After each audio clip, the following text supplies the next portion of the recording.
We're down to the final four here in Kelowna, stop number 3 of the Mastercraft Pro Wakeboard Tour. Our first battle here in the semis pits Shane Bonifay against Rusty Malinoski. The Bone Crusher, as he's known to his friends, gets things started here. A Canadian rider, Canadian event. It means a lot to him to do well. He started out strong with that backside mob, but unfortunately, the wheels only came off from there. A backside 540. The handle eludes him. Now take a look. Coming in, a toe side 540 in the rough water. This is not the best of Rusty Malinoski, squeezing out that nuclear glide. Take a look at this transition up to the fun box. Barely gets his board on that rail. And here's his final move. What's he got? The heel side 1, 2, going for the 7, but splashes down. That was probably one of the harder runs I've had to go through with how rough the water actually got on me. Just pretty much nothing you can do but hang on, and hopefully it's enough. Win or lose, having a great time back home in Canada, so not going to be bummed either way. Shane Bonifay hopes to get this Kelowna crowd pumped up both with his fist and with his riding. Starts out again the move he innovated, the Tootsie Roll. But Shane, always a proponent of using those sliders. Look at that stylish frontside board slide, boning it out. A KGB in one of the roughest sections of the course, the on-axis 540. One more move, the S-bend, showing a very dynamic style here. A 270 transfer onto the fun box. Shane Bonifay smells his first finals of the season. And what's he got? Oh, huge backside off-axis 360 off the kicker. That heat was all Shane Bonifay. Man, that was my best run all weekend. Seriously, the time to pull it out. I made my Pete Rose, did S-bend, the fun box good, and you know what? I'm just pumped. I'm excited, and this is insane. I actually haven't even made podium on the Pro Tour in probably 2 or 3 years. So this is the closest I'm making it so far, and let's hope we can keep rolling with it. Our next battle here in the semifinals has Danny Harp opposed by Philip Sovin. The young 17-year-old rider from Lake Brantley, Florida, getting things started. And this is going to certainly be a battle here in the semifinals. Look at that 270 transfer right up onto that flat bar. And he's already eyeing it up, a 270 transfer up to the fun box as well. Philip Sovin, now in the rough part of the course, he has to back off a little bit. Just a tail grab front flip. No time to back off. Look at that. Toe side back roll, backside 180 on out. And here's his highlight move of this semifinals. 1, 2, a 720, the whirly dick. He's got to be satisfied with that. Now he's coming around. What's Philip Sovin got? A simple backside 360. Yeah, I've been riding a good amount, just getting back, and still not at full strength to where I was. Just confidence level and everything has gone down a bit just since then. But I'm working on it, and I think I got it high enough to where I can work with it. For Danny Harp, it's an advantage coming last off the dock. He saw what Philip Sovin had to offer.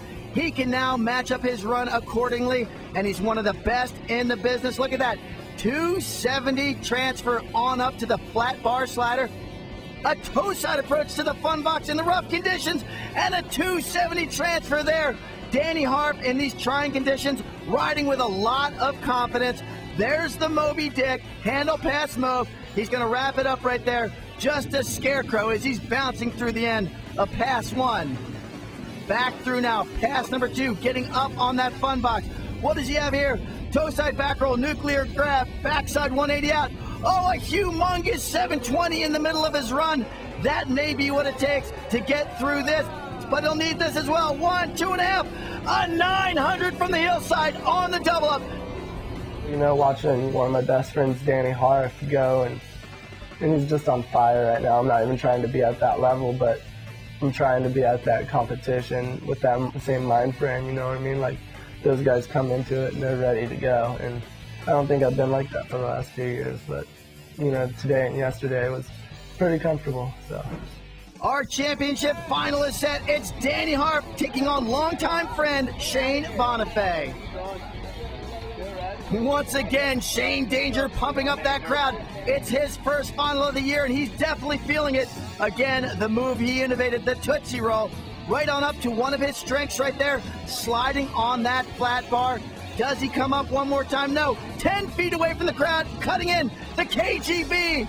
But he splashes down. Here he's coming back now onto the fun box. And you see him wincing in pain. That would be his last move of the final. Not the way Shane Danger saw things happening. Definitely a disappointment.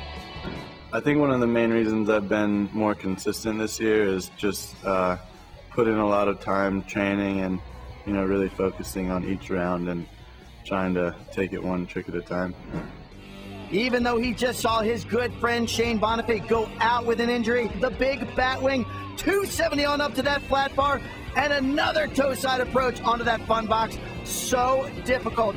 Danny Harf definitely feels his second win of the season coming here in Kelowna. Nice backside 90 coming off of that fun box. One more time up onto that flat rail. The lip slide to 180 on out, and then a 540. He's going to wrap it up right here. Look at this. The Moby Dick victory in Kelowna is Danny Harf's. Big up to you. Big up to these guys. Danny Harf goes back-to-back winning here in Kelowna. Shane Bonifay in second, Rusty Malinoski and Philip Soven tying for third. Here's the overall tour standings, and we've got a new leader. Danny Harf, 270. Andrew Atkinson second with 250. Rusty Malinoski in third, 221. Taking a look at the global King of Wake standings, Andrew Atkinson's atop the leaderboard, 450, followed by Shane Bonifay and J.D. Webb. Danny Harf's frontside 270 transfer is good enough to win the Rip It Rail Award here in Kelowna. Shane Bonifay's monstrous backside off-axis 360 wins the U.S. Air Force Big Air Award. And that's going to do it here from the biggest stop of the year in Kelowna, BC, Canada. We'll see you at stop number 4 in Portland, Oregon.